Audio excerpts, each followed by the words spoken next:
Thank you so much for the community that you all have created. This has been a wonderful day listening in and connecting with everyone. So here to talk about the future of work and LinkedIn's economic graph.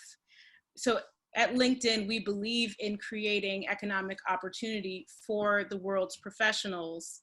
And at this time, this conversation is more important than ever. So as we navigate the challenges created by the coronavirus pandemic, we're so mindful that there are so many disruptions and challenges to everyone's health and wellness and to our economic opportunity. So LinkedIn's economic graph team is working to keep tabs on that disruption. And my goal today is to present you with some insights to help you navigate this unprecedented time. So what do these jobs have in common? Well, these are jobs that didn't exist 10 years ago, but over the past year, these have been some of the most searched for jobs on the internet. So 10 years ago, the world was a very different place. Tech and business. Can you still hear me, everyone? All good? Yes, we can, loud and clear. Okay, perfect. So tech and business advances have really transformed the way that we work. And if you think about it, 10 years ago, WhatsApp didn't exist and Instagram was just an idea on paper. So we are really living through a fundamental transformation in the way that we work right now.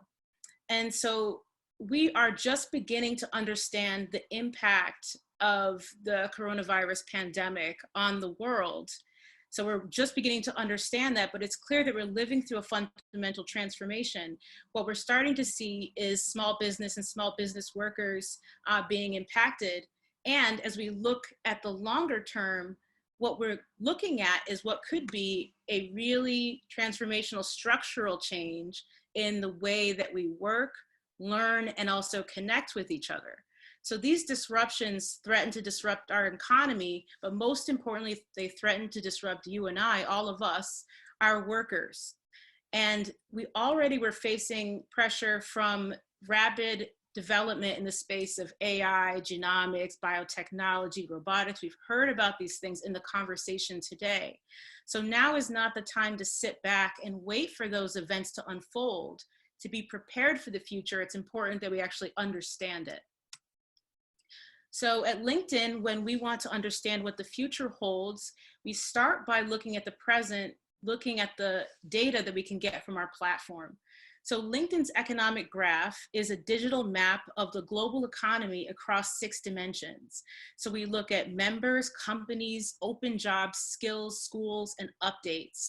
And with this information, we're looking to provide an informed public discourse about where opportunity lies, where people can plug into access. And so our hope is to use this information to help the entire global community stay connected to where opportunity is, even in the face of the challenges that we're up against. And it's incumbent on all of us to understand how we meet that change. So we are using LinkedIn data, looking at hiring rate, we're looking at skill gaps, and we're also looking at real-time migration.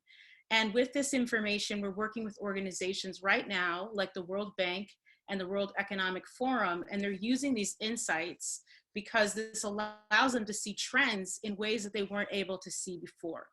So for all of us, how can we use this type of information to adapt to a new world of work?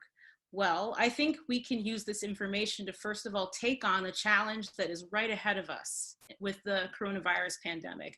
Also, we can then use the trend to continue to stem the tide of negative things that will happen and accelerate positive trends, because we want to create the type of environment where 8 billion people can thrive. So that's the way that we want to use this information in this community of leaders that we have. So I want to point out a couple things. So one thing we can't lose sight of is the fact that women continue to be underrepresented in the workforce of the future. In times like these, it's not time to take a step back on diversity and inclusion. It's a time to take a step forward, because women have 2/3 economic opportunity of men. And when we are in uncertain times like this, there's a risk for the gender equity gap to be exacerbated and perpetuated. And that goes the same for other underrepresented groups as well. So we have to think about the intersectionality and other underrepresented groups at this time, especially now. So what we're looking at the hiring rate in particular, LinkedIn is looking at countries that have been impacted in this time of uncertainty. So looking at China and Italy, for example, and what we noticed is that immediately after quarantine measures were put into place, hiring rate plummeted. That said, we are starting to see some early trends in China where the hiring rate is starting to increase, which leads us to some hope that after the virus is contained, that we can return to economic activity. So this is something we may see in countries around the world as countries take measures to combat the challenge ahead, and that there is some hope to return to that economic opportunity. That said, we need to get creative, because the conversation around where jobs exist in the future of work often focuses on where jobs are being lost rather than where jobs are being created. So one of the things we're doing at LinkedIn is shining a light on where there is opportunity right now. So if you have been impacted by the pandemic, there's information on LinkedIn as to where the most in-demand jobs are and who is employing right now. Even beyond this, as we look to the future, we have to understand that just because we're facing these challenges right now, don't mean that there's still not a need for information, goods, and services.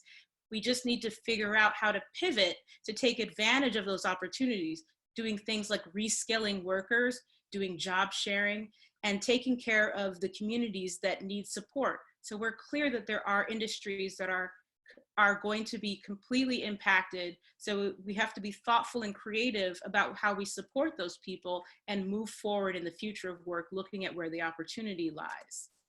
So we're continuing to monitor how that work is evolving, and we're seeing some really promising things all over LinkedIn. I'm seeing masterclasses in leadership, from people stepping up to companies stepping up. I'm seeing people doing conversations on Zoom. I'm seeing people's pets. I'm seeing people's families. And so one of the things I hope that we continue to do even after we move through this challenge, and we will move through this challenge, is take care of each other and take care of each other's humanity and recognize the humanity in all of us and that we're all connected, because this is likely to be a permanent shift in many ways. So we do need to constantly evolve. We need to rethink education. Our education system does not work for the future of work. There are kids that are graduating that'll take on jobs that don't currently exist and for which their education has not prepared them. Our social safety net was built for the industrial era, so it doesn't work for the future of work. And then there's an opportunity for us to continue to invest in the freedom and flexibility that helps parents be great and that supports remote working and opportunity globally, making sure people are connected to that opportunity with more freedom, flexibility, and a recognition of our humanity. So that was advice at the business and company level. I would also say, for a personal level, thinking about yourself now, honing your unique human skills during this time can be really valuable. Companies are looking for both hard and soft skills, which I call human skills. These are some of the things that companies are looking for. This is an investment in your future career and your future opportunity when you build these skills, because they're unlikely to be disrupted by AI.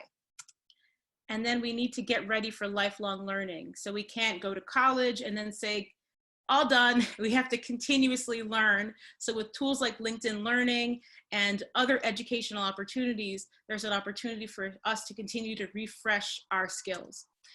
And then finally, I would just encourage this community to build your network, build your brand, because one thing that will never change, virtual or not, is that relationships matter. So it just means we need to pivot the way that we're connecting with each other. So to think about, how do we cultivate relationships virtually in this time of physical distancing? It's totally possible. And it's totally possible for all the leaders on this call to share the valuable information you're getting with your community, share knowledge. Let's support each other. So the next 2 decades promise a full-scale revolution in our working lives. Let's work together to ensure the best and most inclusive outcomes for everyone. Thank you, everyone. Again, my name is Ty Heath. here are some information and resources that you can connect to learn more. Feel free to connect with me on LinkedIn. I will make this content available as well. You'll find it within my profile. Thanks everyone, and be well and be safe.